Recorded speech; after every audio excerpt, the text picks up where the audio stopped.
আসসালামু আলাইকুম। ভূত বাংলাদেশ সিজন 2 এর চতুর্থ এপিসোডে দেশ এবং প্রবাসের সকলকে স্বাগত জানাচ্ছি আমি প্যারিস। আমাদের সাথে আছে রাসেল ভাই। প্রতিবারের মতো আপনাদের পাঠানো সেরা নির্বাচিত ঘটনাগুলো নিয়েই আজকে আমাদের এই এপিসোড। আশা করছি আমাদের আজকের এপিসোডটি আপনাদের ভালো লাগবে। যদি আমাদের এপিসোডটি আপনাদের কাছে ভালো লেগে থাকে তাহলে অবশ্যই আপনারা আমাদের ইউটিউব চ্যানেলটিকে সাবস্ক্রাইব করে দিবেন। চলুন কথা না বাড়িয়ে আমরা চলে যাই আমাদের প্রথম ঘটনায়। এখন আপনাদের সাথে যে ঘটনাটি শেয়ার করব সেই ঘটনাটি আমাদের কাছে লিখে পাঠিয়েছেন প্রণয় হালদার। ঘটনাটিতে চরিত্র, স্থান সবকিছু ছদ্মনাম হিসেবে ব্যবহার করা হয়েছে। ঘটনাটি শুরু 2005 সালে। প্রত্যন্ত গ্রামগুলোতে তখন অভাব অনটন লেগেই থাকত। অনেক মানুষেরা দুবেলা দুমুঠো খাবারের জন্য রীতিমতো সংগ্রাম করতে হতো। অভাবের তাড়নায় রতন বেছে নেয় নিকৃষ্ট এই উপার্জনের পথ। এই চক্র তাকে প্রস্তাব দেয় সদ্য কবর থেকে চুরি করা লাশ তুলে নির্দিষ্ট জায়গায় তাদের হস্তান্তর করতে হবে। এতে তাকে লাশ প্রতি বেশ ভালো পরিমাণ টাকা দেওয়া হবে। সে চিন্তা করল, এই অভাবের জীবনে এমন লোভনীয় প্রস্তাব কোন বোকা পায়ে ঠেলে। সে রাজি হয়, কিন্তু একার পক্ষে তো আর এই কাজ করা সম্ভব নয়। সে তখন তার দুই বন্ধুকেও ডেকে নেয় এই কাজে। এত ভালো টাকার প্রস্তাব, তারা দুজনেও রাজি হয়ে যায়। শুরু হয় তাদের কাজ। তাদের গ্রামের মাঝ দিয়ে বয়ে চলেছে একটি নদী, চারপাশে তার ঘন জঙ্গলে ঘেরা। আর এই নদীর মাঝ দিয়ে নৌকা চালিয়ে তারা পৌঁছে যায় দূর দূরান্তের কবরস্থানে। গ্রাম থেকে দূরে কেউ মারা গেলেই তারা খোঁজ রাখে, সময় মতো হানা দেয় কবরে। ঘন কালো রাত বা হালকা জ্যোৎস্না রাতে কবর থেকে লাশ তুলে তারা আবার নৌকায় তুলে পৌঁছে দেয় নির্দিষ্ট গন্তব্যে। এক রাতের মাঝেই কাজ শেষ, আর ভালো পরিমাণ টাকা তাদের পকেটে। এভাবেই চলছে তাদের লাশ চুরির কাজ। ঠিক কতগুলো লাশ তারা চুরি করেছিল তার নির্দিষ্ট কোনো হিসাব তার কাছে নেই। অনেক রাতে ঝিরিঝিরি বৃষ্টির মাঝেও তারা লাশ চুরি করছে কবর খুঁড়ে, কিন্তু তাদের কোনো সমস্যা হয়নি। তাদের ভাষ্যমতে প্রথম এই কাজে ভয় লাগলেও পরে আর ভয় পাননি তারা। এমনি তারা একদিন খবর পেলেন পাশের গ্রামে একজন লোক মারা গেছে, কিন্তু সমস্যা হলো তাকে যেখানে কবর দেওয়া হয়েছে সেটা অনেক পুরনো কবরস্থান আর লোকালয়ের অনেক কাছে। কিন্তু অনেক দিন কোনো লাশ চুরি না করায় তিনজনের তখন হাত ফাঁকা। তারা যে কোনো মূল্যেই হোক লাশটি চুরি করতে চায়। কবর দেওয়ার দুদিন পরেই অমাবস্যা, আর সেই ঘন কালো অন্ধকারেই তারা সিদ্ধান্ত নেয় লাশ চুরির। সেদিন গভীর রাতে তারা তিনজন নৌকায় করে কোদাল, খন্তা আর হেরিকেন নিয়ে রওনা দেয়। তাদের গ্রাম থেকে নদীপথে প্রায় 30 মিনিটের পথ। ঘন অন্ধকারেও তারা হেরিকেন ব্যবহার করছে, কারণ এর আলো খুব কম হলেও খুব সহজেই লোকজনের চোখ ফাঁকি দেওয়া যায়, যেহেতু কবরস্থানটা লোকালয়ের অনেক কাছে। আর তারা যখন কবরস্থানের পাশে পৌঁছে গেল, নৌকা থেকে নেমে দেখলো বেশ অনেক বড় বড় গাছ আর বাঁশঝাড় দিয়ে ভরা এই কবরস্থান। তাদের হাতে ছোট্ট একটা টর্চ লাইটও ছিল। তারা সেটা জ্বালাতেই দেখলো গাছগুলো অনেক পুরনো, গায়ে শ্যাওলা পড়ে আছে, জংলি লতায় কোনো কোনো গাছের ডালপালা জড়িয়ে আছে। চারিদিকে কেমন যেন গা ছমছমে পরিবেশ। তারা সবাই নেমে নৌকা পাড়ে বেঁধে ঢুকে গেল ঘন অন্ধকারে। চারপাশে ভাঙা কবর আর বাঁশঝাড়, মাঝে দু একটা করে বিশাল গাছ, কিন্তু গাছের ডাল একদম নেমে এসেছে মাটির কাছে। তারা হেরিকেনের আলো বাড়িয়ে দিল। হেরিকেনের আলোতে গাছের ছায়াগুলো কেমন যেন দৈত্যাকার মনে হচ্ছে। নতুন কবরটা তারা খুঁজে পেল, কিন্তু সেটা একদম ফাঁকা একটা জায়গায়, চারপাশে খুব বেশি গাছপালা নেই। হারিকেন পাশে রেখে তারা কবর খুঁড়তে শুরু করে। প্রথমে একজন কিছুটা খুঁড়ে, তারপর আরেকজন শুরু করে। রতন হেরিকেনের পাশে বসে দেখছে। হেরিকেনের আলোতে কোদালটা বেশ বড় দেখাচ্ছে। কিছুক্ষণ পরে রতন উঠে একটু হাঁটতে যায়। হঠাৎ একটা ভাঙা কবরে তার পা ঢুকে যায়। কবরের মাটি ভেঙে হঠাৎ করে পড়ে গেল সে কবরের মাঝে। ঠিক তারপরেই সে তার পায়ের নিচে একটা শক্ত কিছু অনুভব করলো। হাড় ভেবে টেনে বের করতে গেল। হাত দিয়ে ধরে দেখলো চাকতির মতো কিছু একটা, আর সেটি বের করে সামনের আলোতে ধরতেই সে দেখলো হ্যারিকেনের আলোতে চকচক করে উঠছে সেটি সোনালী কালারের দামি কোনো ধাতব কিছু, যেটা দেখতে অনেকটা স্কুলের ঘন্টার মতো লাগছে, কিন্তু তার দুইটা পার্ট মনে হচ্ছে। দুইটা ঘন্টা একসাথে জোড়া লাগানো হয়েছে। জিনিসটা দেখে তার অনেক লোভ হলো। সে ভাবলো এত পুরনো কবরে এমন কিছু নিশ্চয়ই দামি কিছু হবে। সাথে সাথে লুকিয়ে ফেললো সেটা, যাতে বাকি দুজন না দেখে। জামার মাঝি করে নিয়ে এসে তার ব্যাগের মধ্যে রেখে দিল। এদিকে কবর খোঁড়া প্রায় শেষের দিকে। এক পাশে আড়ালের মাছ দিয়ে সাদা কাফন দেখা যাচ্ছে। ঠিক তখনই তারা কিছু মানুষের গলার আওয়াজ শুনতে পেল, আর কিছু লাইটের আলো দেখতে পেল তাদের দিকে ছুটে আসতে। বাকি রইল না, মানুষ টের পেয়েছে কবর খোঁড়ার ব্যাপারটা। ভয়ে তিনজন কোদাল আর হারিকেন সব নিয়ে নৌকার দিকে দৌড়াতে শুরু করলো। রতন হারিকেন নিভিয়ে এক হাতে হারিকেন আর অন্য হাতে ওই ব্যাগ নিয়ে দৌড়াতে শুরু করলো।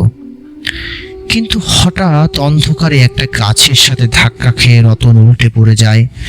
ব্যাগটা হাত থেকে ছিটকে পড়ে যায়। সেই ঘন্টাটা ব্যাগ থেকে নিচে পড়ে যায়।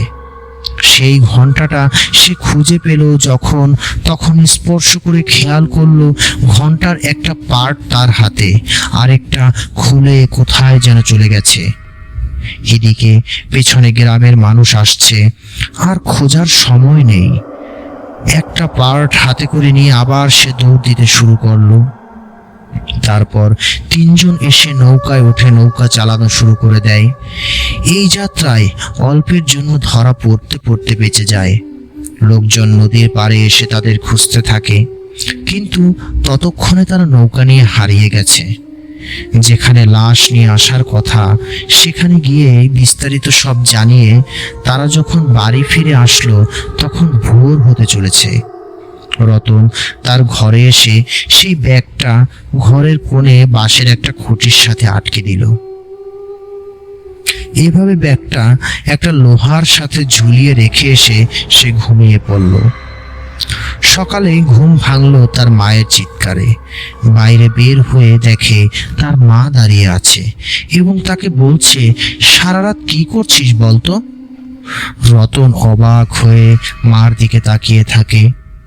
কিছু একটা বলতে যাবে, এর মাঝেই মা বলে উঠল, সারা রাত ঘরে ঘন্টা বাজিয়েছিস, শব্দে ঘুম হলো না। রতন কিছুটা অবাক হয়ে মায়ের কথা শোনে। সে কেন ঘন্টা বাজাবে? সে এসে আরাম করে ঘুমিয়ে গেছে। পরের দিন রতনের ঘুম ভাঙে আবার তার মায়ের ডাকে। সে ঘুম থেকে উঠে বাইরে বের হয়ে দেখে তার মায়ের সাথে আরো কিছু প্রতিবেশী এসে জড়ো হয়েছে। তাদের সবার এক অভিযোগ, রাতভর এই ঘন্টা বাজানোর শব্দে তারা ভালো করে ঘুমোতে পারেনি। সবাই প্রচণ্ড রেগে যায় রতনের উপরে। কি হচ্ছে রাতে বুঝতে পারে না সে। তার রুম থেকে নাকি ঘন্টার আওয়াজ হয়, আর সে দিব্যি ঘুমিয়ে আছে, কিন্তু জানে না। অথচ বাড়ির আশপাশের মানুষ ঘুমোতে পারেনি। সে সবার কাছে মাপ চেয়ে ঘরে চলে আসে। তারপর ব্যাগ নামিয়ে দেখে ব্যাগের ভেতরে ঘন্টাটা যেমন রেখেছে ঠিক তেমনই আছে, কোনো পরিবর্তন নেই। কিন্তু ব্যাগ আবার উপরে রাখতে গিয়ে সে অবাক হয়ে যায়। কয়েকটি তেলাপোকা আর টিকটিকি মরে পড়ে আছে সোজা ব্যাগের নিচের মাটিতে। দেখে কিছুটা অবাক হয়ে রতন বিষয়টা আমলে না নিয়ে সে তার সব কাজ শেষ করে আবার ঘুমোতে যায়। তখন দেখে তার পোষা বিড়ালটা তার ঘরে এসেছে।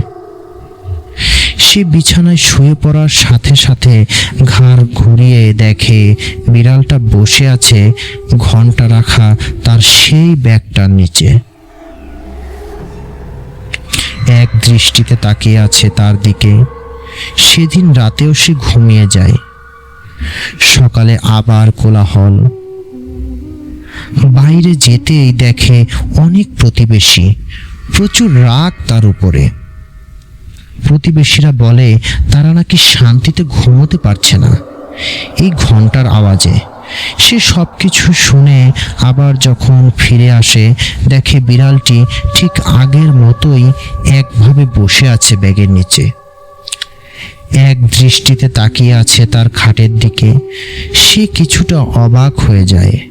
বিড়ালটিকে পা দিয়ে ধাক্কা দেয়। বিড়ালটি সাথে সাথে উল্টে পড়ে যায়। তাড়াতাড়ি হাত দিয়ে দেখে বিড়ালটি যেভাবে ছিল সেভাবেই চোখ খোলা রেখে মরে পড়ে আছে। এবার রতনের প্রচুর ভয় হতে শুরু করে। কেন এমনটা হচ্ছে? প্রতি রাতে কে ঘন্টা বাজায়? এটা দেখার জন্য আজ রাতে সে জেগে থাকবে। ভাবনা মতো রাতে ঘুমের ভান করে বিছানায় শুয়ে থাকে। অনেক রাত, কিন্তু কিছুই নেই। সব কিছু স্বাভাবিক। চোখ লেগে আসছে তার। কোনো মতেই যেন ঘুম আর চোখ খুলে রাখা যাচ্ছে না। কখন যেন ঘুম চোখে লেগে এসেছিল। হঠাৎ তার একটা শব্দে ঘুম নিমিষেই হারিয়ে গেল। তার চোখ থেকে ঘরের টিনের চালের উপরে কে যেন হেঁটে বেড়াচ্ছে। এপাশ থেকে ওপাশ হাঁসফাঁস করে উঠে বসলো রতন। কৌতূহল নিয়ে ব্যাগটির কাছে গেল। দেখলো ব্যাগটি আগের জায়গাতেই আছে, কিন্তু ব্যাগের মাঝে সেই ঘন্টাটি নেই। আবার টিনের চালের মাঝে সেই দৌড়ানোর শব্দ। রতন দৌড়ে বের হয়ে আসলো ঘরের বাইরে। আধো আলোতে রতন দেখলো একটা কালো অবয়ব দ্রুত এক প্রান্ত থেকে অন্য প্রান্তে মিলিয়ে গেল। রতন ভয়ে তখন জায়গা থেকে নড়ার শক্তি হারিয়ে ফেলেছে। তার মুখ দিয়ে কোনো আওয়াজ বের হচ্ছে না। শরীরের সমস্ত শক্তি দিয়ে চিৎকার করেও সে আজ কোনো শব্দ বের করতে পারছে না। মনে হচ্ছে এখনই জ্ঞান হারিয়ে ফেলবে। হঠাৎ একটা মৃদু শব্দ ভেসে আসলো তার কানে। এক দৌড়ে ঢুকে গেল ঘরের মাঝে। তারপরে আর কিছু মনে নেই তার। সকালে ঘুম থেকে উঠেই ব্যাগের কাছে গেল সে।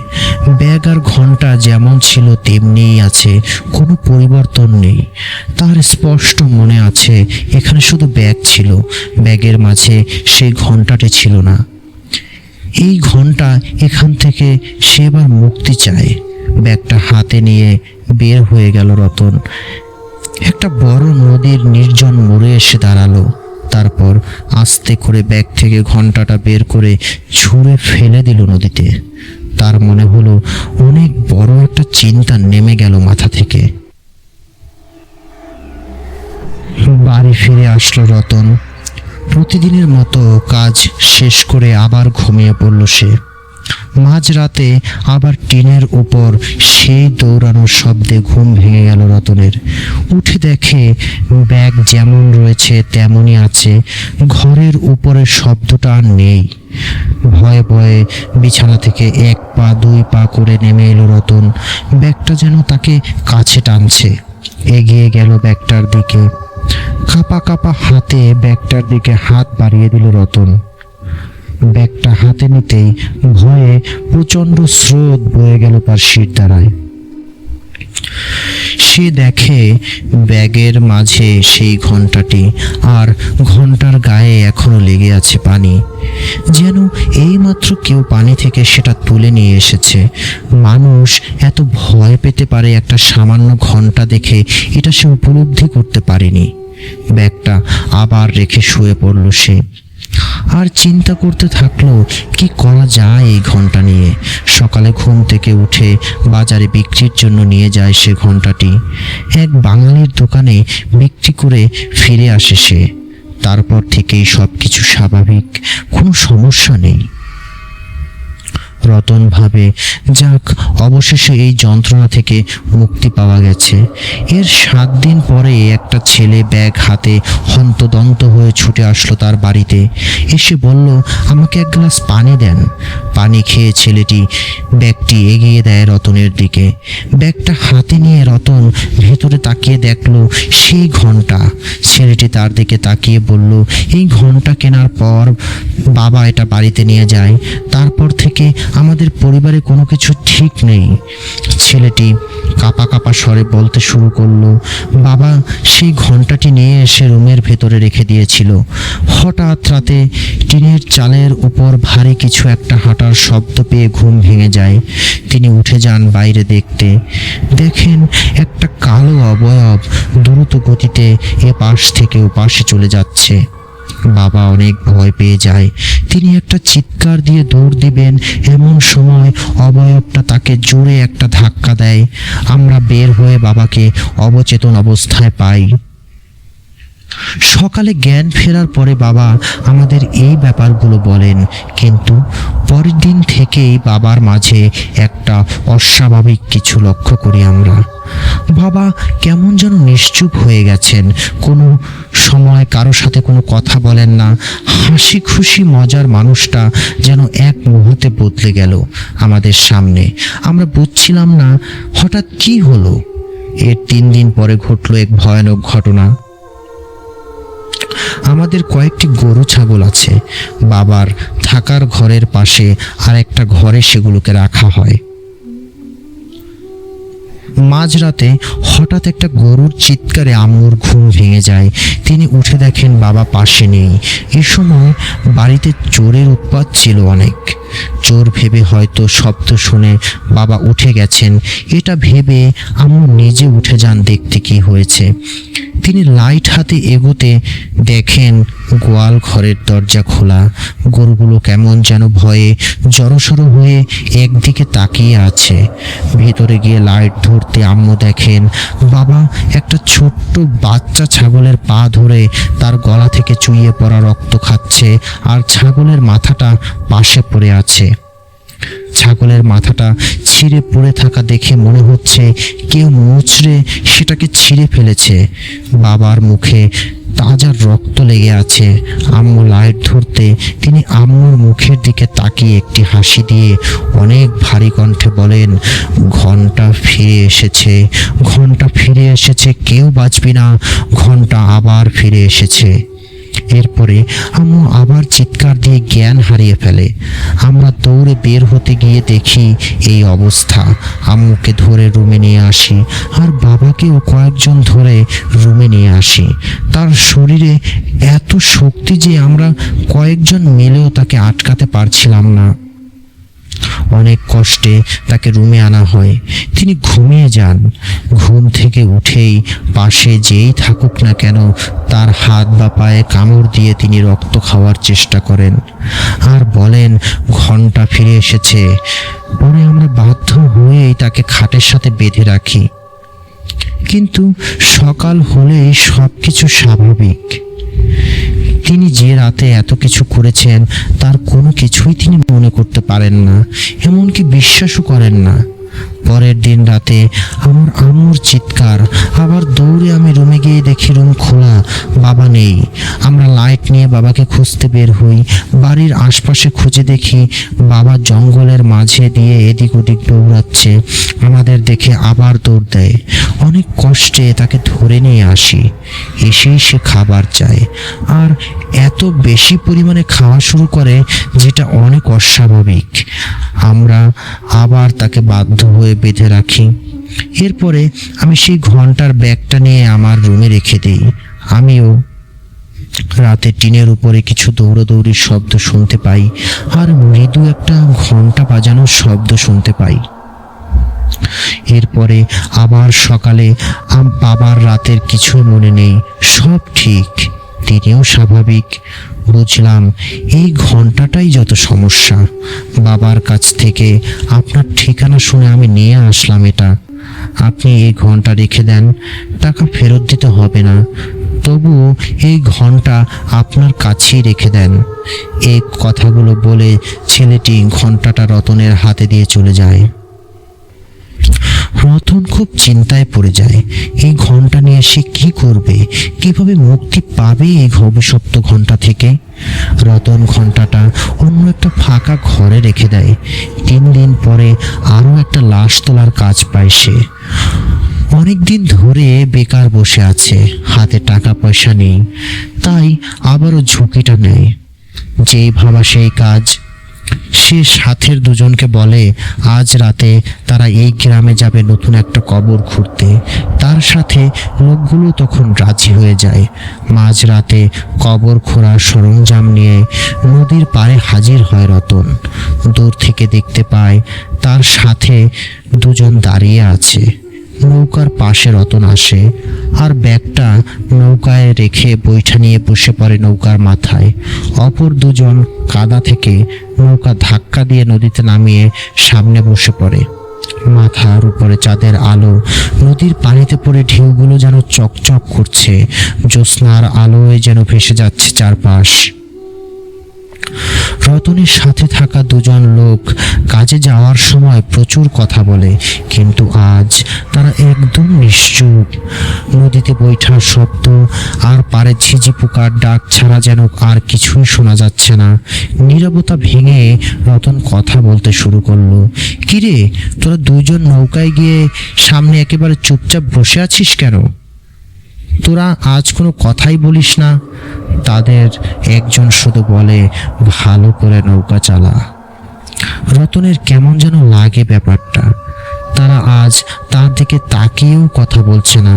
এমনিতে কাজে গেলে তারা প্রচুর আড্ডা দেয়, অনেক কথা বলে, কিন্তু আজ যেন সব কিছুই অন্যরকম। জ্যোৎস্নার আলোয় ভেসে ছুটছে নৌকা। একটু দূরেই একটা জমজমাট ঘন কালো অন্ধকার দেখা যাচ্ছে। জ্যোৎস্নার এই অবারিত আলো উজ্জ্বল করতে পারেনি সেই জায়গা। রতন নৌকার মাথা ঘুরিয়ে সেই জমাট বাঁধা অন্ধকারের দিকে নৌকা নিয়ে গেল। কাছে যেতেই আবছা আলোয় দৃশ্যমান একটা বাঁশঝাড়ের নিচে নৌকা থামিয়ে নেমে পড়ল তারা। নৌকাটিতে একটা বাঁশের সাথে বেঁধে নেমে বাঁশঝাড় পেরোতেই তারা দেখতে পেল ফাঁকা বিশাল একটা মাঠ। দেখে মনে হচ্ছে ফসলের জমি, কিন্তু জমিতে কোনো ফসল নেই। দ্রুত গতিতে তারা হেঁটে চলছে সামনের দিকে। জ্যোৎস্নার আলোয় সামনে একটু করে যেন অন্ধকার মিলিয়ে সবকিছু দৃষ্টিগোচর হচ্ছে রতনের কাছে। ওই যে একটু দূরে দেখা যাচ্ছে আরো বাঁশের সারি, সেখানেই রয়েছে একটা কবরস্থান, যাতে সদ্য কবর দেওয়া একটা লাশ রয়েছে। কবরস্থানে যাওয়ার পরেই হ্যারিকেন জ্বালিয়ে দিতে চায় রতন। সাথে থাকা দুজনের একজন তাকে বলে, এবার আর হ্যারিকেন জ্বালানোর দরকার নেই, চাঁদের আলোতেই তো অনেক ভালো দেখা যাচ্ছে। রতন দেখল অন্ধকারে একটু তাকিয়ে থাকলেই চোখ সরে যাচ্ছে, ফলে মোটামুটি ভালোই দেখা যাচ্ছে। আর বাঁশ ও গাছের ফাঁক দিয়ে আসা চাঁদের আলোর রেখায় স্পষ্ট হয়ে উঠছে চারপাশ। রতন ভাবল, লাশ তোলার সময় হ্যারিকেন জ্বালিয়ে দেবে। কাঁধে কোদাল নিয়ে কবরটার দিকে এগিয়ে যায় রতন। কবরের এক মাথা থেকে কোদাল চালাতে শুরু করে। কবরের ঝুরঝুরে মাটিতে কোদাল চালিয়ে দিচ্ছে রতন। পরে এক পাশে চাটাই বের হয়ে আসলো। রতনের শরীর বেয়ে টপ টপ করে তখন পানি পড়ছে। কোদালটা কবরের পাশে রেখে আরেকজনকে কবর খুঁড়তে বলে ঘাম মুছতে লাগলো রতন। এরপরে একটু দূরে চলে গেল সে। গাছ আর বাঁশঝাড়ের জন্য গ্রামের দিকে আর কিছুই দেখা যায় না। তাই রতন কবরস্থান থেকে বের হয়ে একটু সাইডে আসলো দেখতে। দূরে গ্রামের দিকে কোনো আলো দেখা যায় কিনা। গ্রামের দিকে ঘন অন্ধকার, কিছুই দেখা যাচ্ছে না। একটা মাটির মেঠো পথ চলে গেছে ফসলের জমির মাঝ দিয়ে। রাস্তার দুপাশে গাছের সারি, চাঁদের আলোয় যেন ভয়ঙ্কর দেখা যাচ্ছে চারপাশ। শরীরে ঠান্ডার একটা শিরশির বাতাস এসে লাগতে থাকলো রতনের গায়ে। আরামে কিছু সময় বসে রইল একটা গাছের নিচে। বেশ কিছু সময় পরে উঠে কবরের দিকে চলে গেল রতন। জঙ্গলের মাঝে ঢুকে আবছা আলোয় রতন দেখল কবর খোঁড়া শেষ, কাফন করা লাশটাও দেখা যাচ্ছে উপরে। চাঁদের আলোয় এই লাশের গায়ে নতুন কাফনের কাপড়টাও যেন চকচক করে উঠছে। লাশের কাফনের উপরে তার সাথে আসা দুজন উপর হয়ে কাফনের মাঝে যেন কিছু একটা খুঁজছে মনে হলো। রতন একটু দূরে থাকা ব্যাগের কাছে গিয়ে হেরিকেনটা জ্বালিয়ে দিল। হেরিকেনের আলো বাড়িয়ে রতন এগিয়ে গেল কবরের দিকে। দুজন তখনও উপুর হয়ে আছে লাশটার উপরে। রতন এগিয়ে যেতেই একজন পেছনে তাকালো। হেরিকেনের আলোতে রতন দেখল তার দিকে তাকানো লোকটির মুখে লাশের চামড়া, পায়ের দিক থেকে কামড়ে খাচ্ছে একটা লাশের অংশ। রতনের শির দ্বারা দিয়ে ভয়ের একটা ঠান্ডা স্রোত বয়ে গেল। আর চেনা দুই লোক যেন আজও অনেক অচেনা। এর মাঝেই তার দিকে তাকিয়ে বলল, ঘন্টা ফিরে এসেছে। এই কণ্ঠ যেন রতনের হৃৎপিণ্ড ফুঁড়ে বেরিয়ে গেল। হেরিকেন ফেলে ঊর্ধ্বশ্বাসে দৌড়াতে শুরু করলো রতন। বাঁশঝাড় পার হয়ে মাঠের মাঝে নেমে গেল রতন। দৌড়ে চলেছে নদীর দিকে। হঠাৎ দেখে সামনে দাঁড়িয়ে তার সাথে আসা একটা লোক আবার একটা হাসি দিয়ে বলছে, ঘন্টা ফিরে এসেছে। রতন উল্টো দিকে এক দৌড় দেয়। এই গ্রামে তার পরিচিত এক বন্ধু আছে। তার বাড়ির দিকে দৌড়াতে থাকে সে। কিছু দূর যেতেই একটা পুকুর দেখতে পায় রতন। চাঁদের আলোয় সেদিকে দৌড়াতে শুরু করলো রতন। সে তখন ঘামছে। তার হৃৎপিণ্ড যেন তখনও থামছে না। মনে হচ্ছে বুক চিরে বের হয়ে আসবে ভয়ে। পুকুরের পাড়ে যেতেই রতন দেখল উপর থেকে কি যেন ধপাস করে পুকুরের পানিতে পড়ল। পুকুরের পানিতে যেন ঢেউ লেগে গেল। পানি এসে বাড়ি খেতে লাগলো। চাঁদের আলোয় রতন দেখল সাদা কিছু একটা ভেসে আছে। রতন একটু দাঁড়িয়ে থাকলো দেখার জন্য। সাদা জিনিসটা কাছে আসতেই রতন ভয়ের চূড়ান্ত পর্যায়ে পৌঁছে গেল। সেটা আর কিছু নয়, কাফন করা একটা লাশ। রতন ভয়ে জ্ঞান হারানোর মতো অবস্থা। তবুও সে দৌড়াতে শুরু করলো। সামনে যেতেই দেখলো মাঠের মাঝে একটা বাড়ি। মনে হচ্ছে ভেতর থেকে আলোর আভা বের হয়ে আসছে। রতন সেদিকে ছুটতে লাগলো। ঘরের দরজার সামনে যেয়ে জোরে জোরে দরজায় ধাক্কা দিতে শুরু করলো। এক বৃদ্ধ লোক দরজা খুলে দিল। রতন দেখেই যেন ভিতরে প্রাণ ফিরে পেল। ঘরে ঢুকেই দেখেন আরও একজন বৃদ্ধা দাঁড়িয়ে আছে। রতনকে এভাবে দেখে বৃদ্ধটি বলল, তোমার কি হয়েছে? এমন করে হাঁপাতে হাঁপাতে দৌড়াচ্ছ কেন? রতন শুধু বলল, পাশের পুকুরে একটা লাশ ভেসে উঠতে দেখলাম। বৃদ্ধ কথাটা শুনেই বলল, পুকুরটা অনেক খারাপ, তোমার রাতের বেলা এদিকে আসা ঠিক হয়নি। আচ্ছা তুমি বসো, আমি দেখে আসি কি হয়েছে। এই বলেই একটা নতুন হেরিকেন জ্বালিয়ে বের হয়ে গেলেন বৃদ্ধটি। রতন বসে রইল খাটে। বৃদ্ধা দরজার কাছে দাঁড়িয়ে তার স্বামীর জন্য অপেক্ষা করছে। প্রায় 10 মিনিট হয়ে গেল। বৃদ্ধ লোকটি রতনকে আসতে বলে বের হয়ে গেল। ঘর অন্ধকারে বসে রইল রতন। একটু পরেই তার নাকে ভেসে আসলো একটা পচা গন্ধ। রতন দরজা খুলে বের হলো বাইরে। দেখে আরও একটা রুম এবং সেখান থেকেই আসছে গন্ধটা। আর রুমে মিটমিট করে জ্বলছে একটা হেরিকেন। রতন রুমটার দিকে এগিয়ে গেল। রুমে গিয়েই হেরিকেনের আলোতে দেখল 2টা পচা গলা মৃতদেহ পড়ে আছে রুমের মাঝে। পাশের টেবিলে জ্বলছে হেরিকেন। আর তার গন্ধে নিঃশ্বাসও যেন বন্ধ হয়ে আসছে। রতন ভয়ে কি করবে, কোথায় যাবে কিছুই বুঝতে পারছে না। পাগল প্রায় হয়ে আবার দৌড়াতে শুরু করে সে। এবার কোথাও না, এবার তাকে নৌকার কাছে যেতে হবে, বের হতে হবে এই মৃত্যুপুরী থেকে।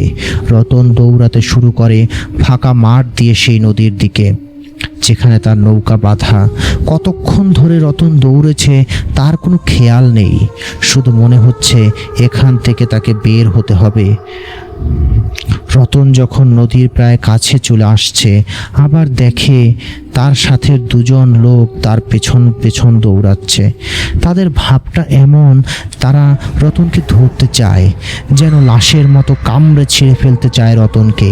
রতন দৌড়ে এক লাফে নৌকায় উঠে যায়, বৈঠা হাতে নিয়ে নৌকা চালাতে শুরু করে।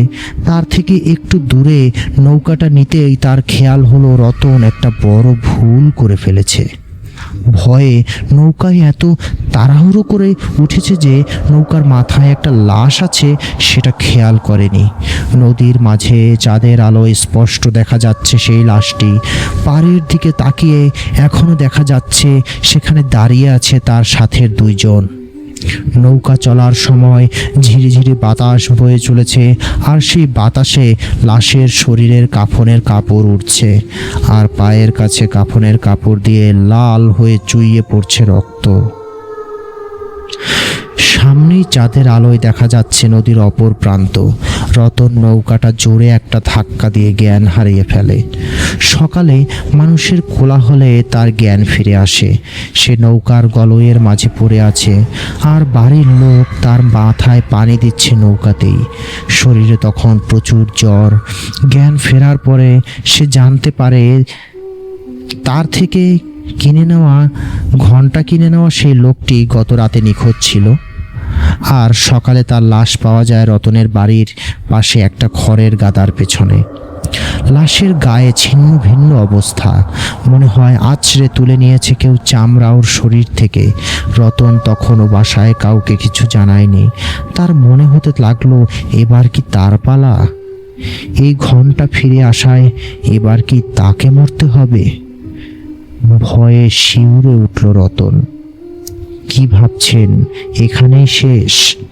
ঘন্টা যখন ফিরে এসেছে, ঘটনা শুরু এখান থেকেই। কি ছিল সেই রহস্যময় ঘন্টা? কোথা থেকে ফিরে এসেছে এটি? রতনের ভাগ্যে কি ঘটেছিল? এই প্রশ্নগুলো কি ঘুরপাক খাচ্ছে আপনার মাথায়? তাহলে ভাবতে থাকুন, আর এই ঘটনার সব রহস্য উন্মোচন করতে অপেক্ষা করুন ঘটনার পরবর্তী পর্বের জন্য। খুব তাড়াতাড়ি আসতে চলেছে ভূত বাংলাদেশের পরবর্তী ঘটনা কোনো এক এপিসোডে। ধন্যবাদ সবাইকে এতক্ষণ সাথে থাকার জন্য। এই ছিল আমাদের প্রথম পর্বটি আপনাদের কাছে কেমন লেগেছে সেটি অবশ্যই কিন্তু আমাদেরকে কমেন্ট করে জানাবেন। যদি ঘটনাটি আপনাদের ভালো লেগে থাকে তাহলে অবশ্যই আমাদের চ্যানেলটিকে সাবস্ক্রাইব করে বেল বাটনটিকে চালু করে দিন, যাতে পরবর্তী এপিসোড আপনি সবার আগেই শুনতে পান। আপনি চাইলে আপনার জীবনে ঘটে যাওয়া ঘটনা আমাদেরকে ইমেল করে জানাতে পারেন bhutbangladesh.bd@gmail.com এই ঠিকানায়। আপনার ঘটনা সিলেক্টেড হলেই আমরা সেই ঘটনাটি আমাদের চ্যানেলে প্রকাশ করব। ধন্যবাদ সকলকে আমাদের সাথে এতক্ষণ থাকার জন্য। ভালো থাকবেন এবং ভূত বাংলাদেশের সাথেই থাকবেন সবাই, সেই আশায় আমরা থাকলাম। আসসালামু আলাইকুম।